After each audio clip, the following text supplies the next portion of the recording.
எந்த ராவணன்னு சொன்னதான புரியும். வால்மீகி சொல்றார், இந்திரனுடைய வஜ்ராயுதத்தினால அவனுடைய மார்புல அடிப்பானா இந்திரன். அந்த வஜ்ராயுதம் உடைஞ்சு போகும், தூள் தூளா உடைஞ்சு போகும். அந்த வஜ்ராயுதம் உடையக்கூடியதான மார்புடைய அந்த ராவணன் இருக்கானே, இப்ப ஒரே பானத்தினால சாஞ்சு விட்டானா கீழே. அப்பேற்பட்டதான ராமபானம். 20 கண்கள்லேருந்து ஜலம் சுவாமி கீழே நிற்க வச்சு விட்டார். எல்லாம் போச்சு. ஏகாக்கியாக கையில ஒரு வில்லோட கூட தரையில நிற்கிறான். ராம கருண வேதீச்சா. ராமருக்கு கருணை ரொம்ப ஜாஸ்தி. அவரை போல கருணை உள்ள பிரபு கிடையவே கிடையாதோன்னு மத்ராஜல ராமதாசர் சொல்றார். கருணாசாகரா தயாநிதேங்கிறார். அவருக்கு போல ஒரு கருணை உண்டா? பார்த்தார், சத்ருதான் தேவிய கதற பண்ணவன் தான். ஆனா கையில ஒருத்தர் கூட சகாயத்துக்கு இல்லாம யுத்த காலத்துல ஒரே ஒரு வில்லோட கூட, சாரதி கூட இல்ல, தேர் இல்ல, அந்த தரையில நிற்கிறார். 20 கண்கள்லேருந்தும் ஜலம் வந்துடுது. ராமாசரணம்னு ஒரு கண்லேருந்து ஜலம் வந்தாலே தாங்க மாட்டார் அந்த பிரபு. அப்பேற்பட்ட பிரபுவுக்கு மேல 20 கண்கள்லேருந்து ஜலம். என்னடா நம்ம நிலைமை இப்படி ஆயிடுத்தேன்னு அழறா அந்த ராவணன். அதை பார்த்தோன்னு சுவாமி மனசு உருகி போயிடுது. கருணாமூர்த்தியா இருக்கிறதுனால உருகிறது. உருகினோன்னு அவர் சொல்றாரு, அப்பா நீ ஒன்றும் கெட்டு போகல. நீ இன்னைக்கு உன்னை நான் ரொம்ப சிரமப்படுத்தி விட்டேன். நீ ஆத்துக்கு போ, கொஞ்சம் ரெஸ்ட் எடுத்துக்கோ, ஸ்நானபானம் பண்ணு. ஏன்னா அவசரத்தில் இருக்கிறதுனால உனக்கு ஒன்றும் தெரியாது, முடிவெடுக்க முடியாது. நீ ஆத்துக்கு போய் நல்லா ஸ்நானம் பண்ணி ஒரு நல்ல முடிவா எடுத்துட்டு நாளைக்கு வந்து, ராமா நான் தெரியாம உன்னுடைய தேவியை எடுத்துட்டேன்னு சொன்னாலும் சரி, எடுத்துட்டு போயிட்டேன்னு சொன்னாலும் சரி, இல்ல ஆஞ்சநேய சுவாமி சொன்னது போல அங்க இருந்தா தேவி கூட்டின்னு வந்து விட்டேன்னு சொன்னாலும் சரி, என்ன நீ சொல்லி விடுறையோ சரணம்னு நீ விட்டே ஆனா, சரணம்னு கூட விட வேண்டாம், உன்னுடைய பொருளை உங்ககிட்ட ஒப்படைச்சேன்னு கொண்டு வந்து கொடுத்தே ஆனால் உன்னை நான் மன்னிச்சு விடுவேன். நாளைக்கு உன்னை நான் நீ வா, உன்னை மன்னிக்கிறேன். இந்த கம்பர் சொல்றார், இன்று போய் நாளை வா என்று விளம்பிய இறைவன் வந்தான்ங்கிற. இங்கல்ல, அந்த அயோத்தியக்கு ராமர் போற காலத்துல எந்த ராமன் வந்தான்னா, அந்த சத்ருவை இன்று போய் நாளை வான்னு மன்னிச்சானே ஒரு பிரபு, அவன் அங்க அயோத்திக்கு வந்தான்னு கம்பர் சொல்றார். அந்த பிரபு அப்படி அவருக்கு ஒரு விதமான ஒரு சலுகையை கொடுத்தாராம். அவனுடைய பரிதாப நிலையை பார்த்து நாளைக்கு வாடா ராவணான்னு அனுப்பி வைக்கிறார். கச்சதானுஜானாமி ரணார்திதஸ்வம் பிரவிஷ்ய ராத்ரிஞ்ச ராஜலங்காம் ஆஸ்வாஸ்ய நிர்யாதியத் ரதம் ச தன்வி ததா பலம் திரக்ஷசி மே ரதஸ்தஹ. புது ரதம், புது சாரதி, புது தேரோட கூட நாளைக்கு புது அம்பரா தூணி பானங்களோட என்னை வந்து பாரு இந்த யுத்த காலத்துல.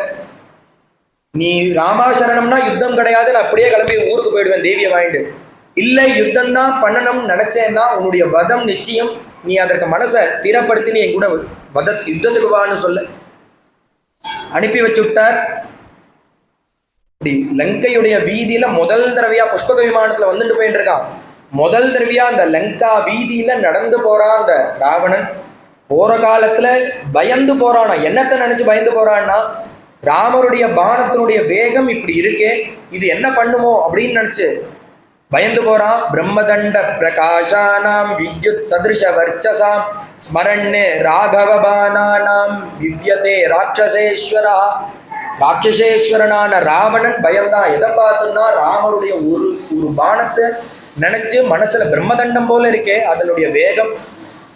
அது மட்டும் இல்ல, அதனுடைய வேகத்தை நம்மளால கணிக்க முடியல. எது போல இருக்குன்னா, மின்னல் எப்படி வேகமா வருமோ வந்துட்டு போறதே தெரியாதோ அந்த அளவு வேகமா இருக்கே இந்த ராமபானம்.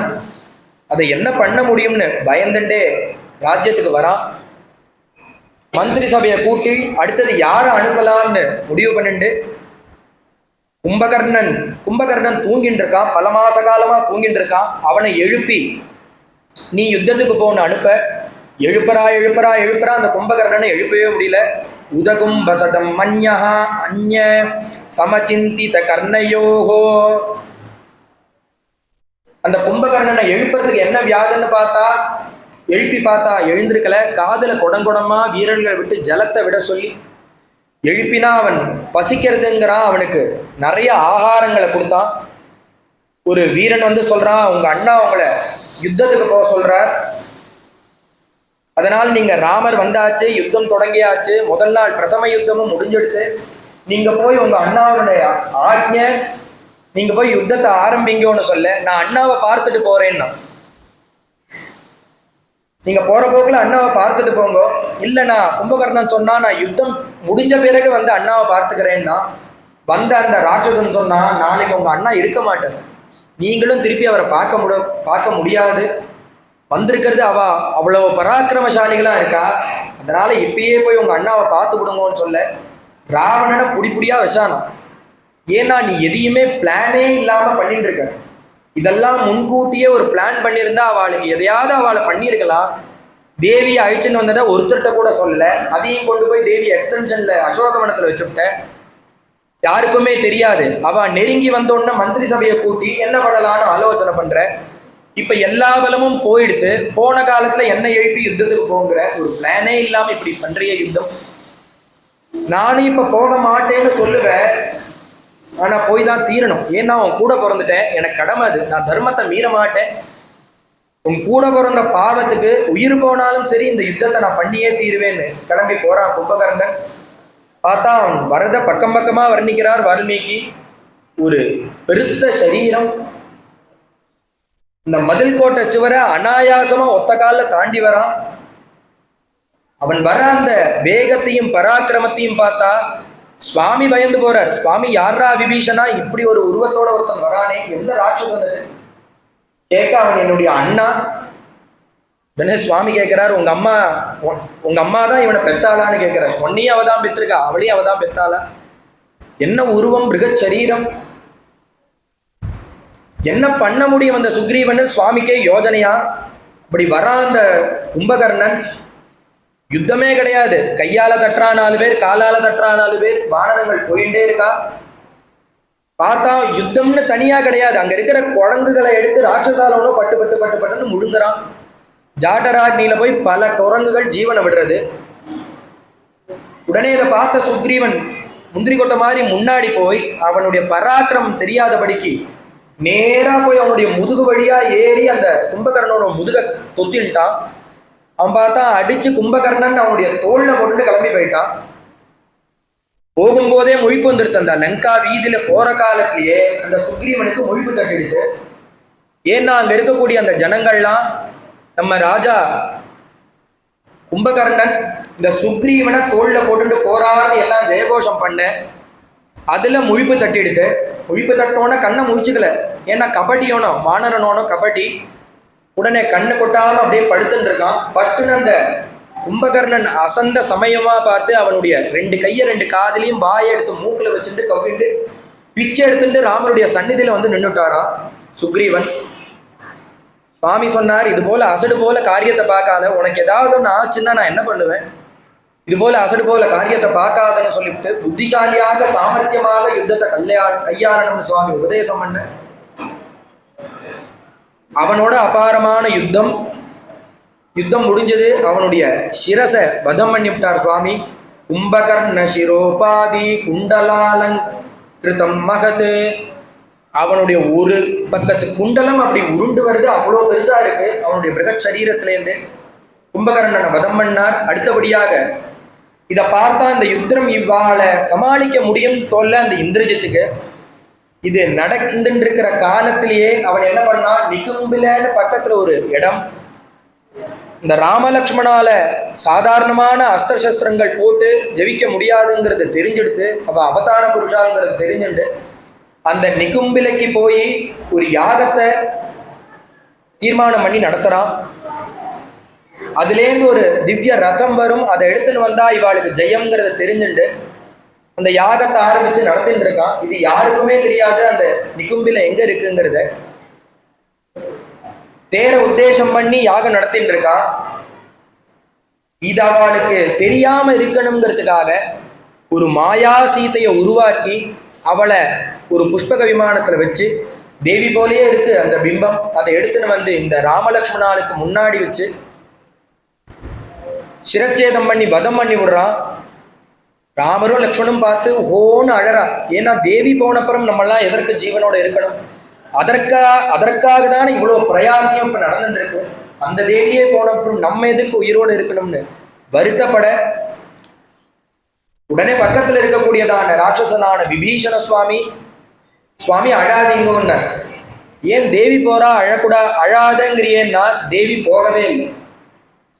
இப்ப அந்த இந்திரஜித் வதம் பண்ணானே, அது யாருன்னா அது மாயா சீத்தை. இது எங்க அசுராள்லாம் எங்களுக்கெல்லாம் ஒரு மாய தெரியும், வித்தை தெரியும். எங்களுடைய மாயினால அந்த இந்திரஜித் என்ன பண்ணியிருக்கான், ஒரு தேவியை கல்பனை பண்ணி சிருஷ்டி பண்ணி அந்த தேவியை எடுத்துன்னு உங்களுக்கு உங்ககிட்ட வதம் பண்ணுவது போல உங்களுக்கு கண்ணில் காமிச்சுட்டு போக காமிக்கிறான். ஆனா அவன் சைட்ல இன்னொரு காரியம் பண்ணிட்டு இருக்கான். பக்கத்துல நிகும்பிலங்கிற க்ஷேத்திரத்துல அவன் ஒரு யாகத்தை நடத்திட்டு இருக்கான். அந்த யாகம் பூர்த்தி ஆச்சுன்னா அதுலேருந்து ஒரு திவ்ய ரதம் வரும். அதை எடுத்துன்னு வந்தா அவனுக்கு ஜெயம் வரும். அதனால அந்த யாகத்தை முதல்ல தடுத்து நிறுத்தணும் அப்படின்னு சொல்லி இந்த விபீஷணன் சொல்ல, இதை உத்தேசம் பண்ணிதான் சுவாமி முன்னாடியே அந்த விபீஷணன் தம் பக்கம் வச்சுட்டு இருக்காரு. ஏன்னா சத்ரு பட்சத்தினுடைய பலாபலம் தெரியணும். அவன் யாரு, எங்கிருந்து வந்திருக்கா, அவளுக்கு என்ன பலம்னு தெரியணும்ன்றதுக்காக இதை உத்தேசம் பண்ணிதான் இந்த சுக்ரீவனை அந்த விபீஷண சுவாமி தன் வசப்படுத்தி வச்சுட்டு இருக்கார். இந்த ரகசியத்தெல்லாம் சொல்ல லக்ஷ்மண சுவாமி கிளம்பி அங்க போக இந்திரஜித்தோட அபாரமான யுத்தம். 3 நாட்கள் நடக்கிறது இந்த யுத்தம். இந்திரஜித்தால இந்த லக்ஷ்மண சுவாமியால அந்த இந்திரஜித்தை எதுவுமே பண்ண முடியல. எல்லா அஸ்திர சஸ்திரங்களும் போட்டு பார்க்கிறார், எதுவுமே பண்ண முடியல.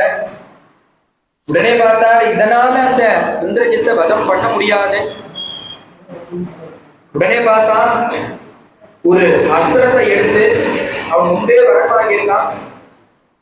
14 வருஷங்கள் யார் ஒருவனுக்கு தூக்கம் இல்லாம இருக்கோ அவன் கையால தான் மதத்தை அடைவேன்னு முன்பே வரன் வாங்கியிருக்கான். இந்த லட்சுமண சுவாமி ராமகைங்கரத்துக்கு வந்த பிறகு 14 வருஷம் தூங்கவே இல்லை.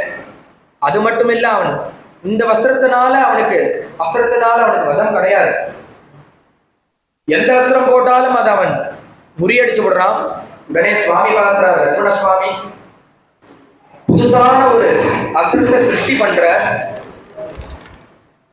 என்ன அஸ்திரம்னா, தர்மாத்மா சத்யசந்தஷ்ச ராமோ தாசரதிர்யதி பௌருஷேச்சா பிரதித்வந்தம் சரைனம் ஜகிராவணிம்.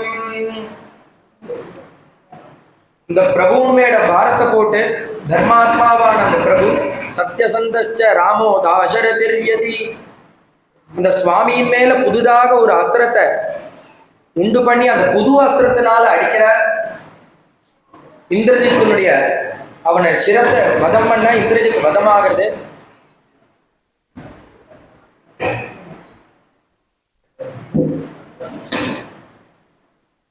உடனே ராவணன் தன்னுடைய உள்ள போயிட்டானே அப்படின்னு நினைச்சு வருத்தப்பட, அடுத்தபடியாக அடுத்த என்ன பலம்னா மூலபலம் இருக்கு. இது எக்ஸ்ட்ரா ஃபோர்ஸ், அதை அனுப்பி வைக்கிறான். இது சேமிப்புல இருக்கக்கூடியதான ஒரு சைன்யம். அடுத்தது அந்த சைன்யத்தை அனுப்ப இந்த பக்கத்துல இருக்கக்கூடியதான விபீஷணன் சொல்றார், எங்க அண்ணா மூலபலத்தை அனுப்பியிருக்கார், என்ன பண்றதுன்னா சுவாமி மூலபலமான வாக்குல கேட்டுண்டே ஒரு அஸ்திரத்தை பிரயோகம் பண்றார். என்ன அஸ்திரம்னா சம்மோகனாஸ்திரம்னு ஒரு அஸ்திரத்தை பிரயோகம் பண்றார். ஏததஸ்திரம் பரம் திவ்யம் மமாச்ச திரியம்பகஸ்யவா மமவா திரியம்பகஸ்யவா. சுவாமி பக்கத்தில் இருக்கக்கூடிய விபீஷணன்ட்ட சொல்றார், அது என்னன்னா சம்மோகனாஸ்திரம். 1 10 ஆகும், 10 20 ஆகும், 10 100 ஆகும், 100 1000 ஆகும், 1000 லட்சமாகும். பார்க்குறவா கண்ணுக்கெல்லாம் அப்படி தெரியும். அந்த மூலபல அவளுக்குள்ளாரியே அவ அடிச்சுப்பாவா. வர சைன்யங்கள் அவளுக்குள்ளாரியே அடிச்சுக்கிறது போல ஒரு அஸ்திரம் சம்மோகனாஸ்திரம்னு. அந்த அஸ்திரத்தை சுவாமி சொல்றாரு, இந்த அஸ்திரம் எனக்கும் பரமேஸ்வரனுக்கு மட்டுமே தெரிஞ்சதான அஸ்திரம். மமச்ச திரியம்பகஸ்ததா, எனக்கும் பரமேஸ்வரனுக்கும் தான்ப்பா தெரியும். அந்த அஸ்திரத்தை பிரயோகம் பண்ண அந்த மூலபலமும் போச்சு. உடனே ஆத்துக்கு அப்படி சோகமா இருக்கக்கூடியதான அந்த ராவணனை பார்த்து மண்டோதரி கேட்கிறா, நடந்த விற்த்தாந்தம் அடுத்தனையும் சொல்ல வந்திருக்கிறது சாதாரண ராம லக்ஷ்மணான்னு நம்ம நினைச்சுட்டு இருக்கோம், மனுஷால் நினைச்சுட்டு இருக்கோம். ஆனா அவ தசரத குமாரால் இல்லைங்கிறது நன்னா தெரியாது. எது போனாலும் அடுத்த க்ஷணம் பகமாய் திருப்பி வந்துடுறா. அப்பேற்பட்ட பராக்கிரமசாலிகளா இருக்கா. நினைச்சு கூட பார்க்க முடியாத ஒரு லட்சியம். ஆனா அவ அடுத்தடுத்து அவ முறியடிக்கிறா. எனக்கு தெரியறது அவ அவதார புருஷால் தான்ங்கிறது எனக்கே தெரியறது, மனுஷால் கிடையாது. தம்மண்யே ராகவம் வீரம் நாராயணமநாமயம். அவர் சாட்சாத் நாராயணன், வைகுண்டவாசி, ஸ்ரீயப்பதி, லக்ஷ்மி ரமணன்கிறது எனக்கு தெரியறது. உடனே அந்த மண்டோதரி சொன்னா, தெரியறதுங்கிற பட்சத்துல அந்த பிரபுவை போய் நீங்க நமஸ்காரம் பண்ணிவிடுங்கோல. பண்ணினா நம்மளுக்கு ஜீவன் மிச்சமாகும். மித்ததெல்லாம் போனா போட்டும், ஜீவன் மிச்சமாகும், போய் நமஸ்காரம் பண்ணுங்கன்னு சொல்ல. உடனே ராவணன் சொன்னா, இனி போய் நமஸ்காரம் பண்ண முடியாது, எல்லாம் ஆயிடுத்து, யுத்தம்னு வந்தாச்சு, இனி போய் நமஸ்காரம் பண்ண போறதில்ல, ஆனது ஆகட்டும் பாட்டுக்கிறேன்னு விட்டுட்டான். அது மட்டும் இல்ல, அந்த ராவணன் யாருன்னா அவன் பகவத் பார்ஷதனா இருந்துதான் இந்த அவதாரம். இந்த ஜெய விஜயால் தான 3 யோனியில் இப்படி அவதாரம் பண்ணியிருக்கா. இப்ப போய் நான் ராமனை சரணாகதி பண்ணேன்னா, தேவியை கொண்டு போய் கொடுத்துட்டு சரணாகதி பண்ணா, யுத்தம் வேண்டாங்க போறான், ராமன் கிளம்பி அயோத்தியாவுக்கு போயிடுவான், அந்த பட்டாபிஷேகம் பண்ணிட்டு அங்க இருக்க போறார். என்ன அவர் வதம் பண்ண மாட்டார். பிறக்கும் போதே 3 யோனியில நான் பிறக்க போறேன். அந்த சனகாதிகள்கிட்ட பேசுற காலத்திலேயே சனகாதிகள் சபிக்கிறா, நீங்க இங்க இருக்கிறதுக்கே லாய்க்கு இல்லை, நீங்க 3 யோனி அசுர யோனியில பிறக்க கடவுதுன்னு சபிக்கிறா. சபிச்ச உத்தரக்ஷணம் மனசு உருகிறது. உங்களை வதம் பண்றதுக்கு, உங்களை அழிச்சிக்கிறதுக்கு பகவானே வருவான். பகவானை பார்த்துட்டே நீங்க ஜீவனை விடுவேன்னு ஒரு வரணையும் கொடுத்துருக்கார். அதன் பொருட்டு இவன் ராவணனா அவதாரம் பண்ணியிருக்கான். இப்ப மண்டோதரி நமஸ்காரம் பண்ணுங்கோலின்னு சொல்ல, பண்ண மாட்டேன். ஏன் பண்ண மாட்டேன்னா, நான் இப்ப நமஸ்காரம் பண்ணிவிட்டேன்னா என்னுடைய உத்தேசம் இருக்கேன், அது முறியடிச்சு போயிடும். நான் சுவாமி கையால வதத்தை அடையணுங்கிறத எண்ணிதான் நான் பிறந்திருக்கேன். அவன் திருமுகத்தை பார்த்துட்டே நான் ஜீவனை விடணும். அப்ப நமஸ்காரம் பண்ணா இதெல்லாம் நடக்காது. ஏன்னா ஜெய விஜயாங்கிறதுனால மனசுல அதை வச்சுட்டே கேட்கிறான். சொல்றானா, அவன்கிட்ட மன்னிப்பு கேட்க போறதுல, யுத்தம் நடக்கிறபடி நடக்கணும், அவன் கையால தான் நான் வதத்தை அடைவேன்னு சொல்லிட்டு தெரிஞ்சேதான் யுத்தத்தை, அந்த மரணத்தை ஏத்துக்கிறான், யுத்தத்துக்கு வரான். அப்படி யுத்தத்துல மறுநாள் கார்த்தால வர சமயத்துல வந்த உடனே அபாரமான யுத்தம் நடக்கிறது. ஒரு இடைவெளி நடக்கிறது, அதுல இடைவெளி கிடைக்கிறது. அந்த இடைவெளி நடக்கிற காலத்துல அங்க அகஸ்தியாச்சாரியால் வந்து பகவானுக்கு இந்த ஆதித்ய ஹிருதயத்தை உபதேசம் பண்ற. அகஸ்தியாச்சாரியால் இந்த யுத்த கடத்துக்கு எப்படி வந்தார் அப்படின்னா, இந்த பகவான் அவதாரம் பண்ண காலத்திலேருந்து எல்லா தேவர்களும் காத்துட்டு இருக்கா, ஆகாசத்திலே நிற்கிறா. எப்படி கிருஷ்ணாவதாரம் பண்ண பகவான் அந்த 125 வருஷ காலம் கழிச்சு கிருஷ்ணாவதாரம் பூர்த்தியாகி மேல போற பர்யந்தம் அந்த ஜெயில வந்து முதல்ல ஸ்தோத்திரம் பண்ண ஆரம்பிச்சா. சத்யவிரதம் சத்யவரம் திரிசத்தியம் சத்தியந்த யோனிம் நிகிதஞ்ச சத்யே சத்யஸ்ய சத்யம் திருத சத்யநேத்திரம் சத்யாத்மகம் துவாம் சரணம் பிரபத்தியேன்னு வந்து அந்த ஜெயில ஸ்தோத்திரம் பண்ண ஆரம்பிச்சாலோ, அதுலேருந்து ஆரம்பிச்சு கிருஷ்ணாவதாரம் முடிகிற பர்யந்தம் 33 கோடி தேவர்களும் அந்த பூமியிலேயே தான் இருந்துட்டு இருக்கா. பகவானோடையத சேர்ந்து டிராவல் பண்ணி வந்துட்டு இருக்கா. இப்ப இந்த ராவணன் கூட பகவான் யுத்தம் பண்ற காலத்துல அந்த தேவதைகள்லாம் ஆகாச மார்க்கமா நின்று பார்த்துட்டு இருக்கா. அந்த சமயத்துல ரிஷிகளும் நின்று இருக்கா. அதுல அகஸ்தியாச்சாரியாலும் நிற்கிற அந்த இடைவெளியில அவர் ஆதித்ய கிருதயத்தை உபதேசம் பண்றார். ஆதித்ய கிருதயம் என்னன்னா, சூரியனை குறிச்சுன்னு மட்டும் இல்லை, சூரியனுக்கே ஒரு பிரகாசத்தை கொடுக்கக்கூடியதான பகவானை குறிச்சு ஒரு ஸ்தோத்திரம், அந்த உபதேசத்தை பண்ற. இது போல ஒரு யுத்தத்தை மறுபடியும் பார்க்கவும் முடியாது. ககனம் ககனாகாரம் சாகர சாகரூபமா ராவணையோர் யுத்தம் ராவணையோர் இவானி, இது போல ஒரு அபாரமான ஒரு யுத்தத்தை பார்க்க முடியாது. அதை தரிசனம் பண்ணுவதின் பொருட்டும் தேவர்கள்லாம் ஆகாசத்துல நிற்கிறார். ஏன்னா பராக்கிரமசாலியான ராவணன், பிரபு சர்வேஸ்வரன் 2 பேரும் யுத்தம் பண்றதை பார்க்கறதுக்காக எல்லாரும் காத்துட்டு இருக்கா. இதற்கு உபமானம், இதற்கு சமம், இந்த யுத்தத்துக்கு சமம் வேறு எந்த யுத்தமும் கிடையாது. ஆகாசத்துக்கு நிகர் ஆகாசம்தான், கடலுக்கு நிகர் கடல் தான். அதுபோல் இந்த ராவணனும் யுத்தம் பண்ணிட்டாரே, அதற்கு நிகர் அதுதான். மகாபாரத யுத்தம் நடக்கிற காலத்துல சுவாமியுடைய அந்த தேர்தட்டுல ஆஞ்சநேய சுவாமி அந்த குடியில பிரத்யட்சமா இருக்கார். இருக்கிற காலத்துல யுத்தம் நடந்துட்டு இருக்கு. மேல இருக்கக்கூடிய அந்த ஆஞ்சநேய சுவாமியை பகவான் பார்த்து சொல்றார், ஏ ஆஞ்சநேயா, கைய கூப்பி கண்ணை மூடின்னு இருக்கார், பிரத்யட்சமா இருக்கார் அந்த துவஜத்துல. ஏ ஆஞ்சநேயா, இப்படி அபாரமா ஒரு யுத்தம் நடந்துட்டு இருக்கு, கண்ணை திறந்து சத்த பார்க்க கூடாதா, என்ன நடக்கிறதுன்னு. உடனே நானும் அதே அவதாரம் தான், முன்பு ராமாவதாரம் பண்ணேன், இப்ப கிருஷ்ணாவதாரம் பண்ணியிருக்கேன்.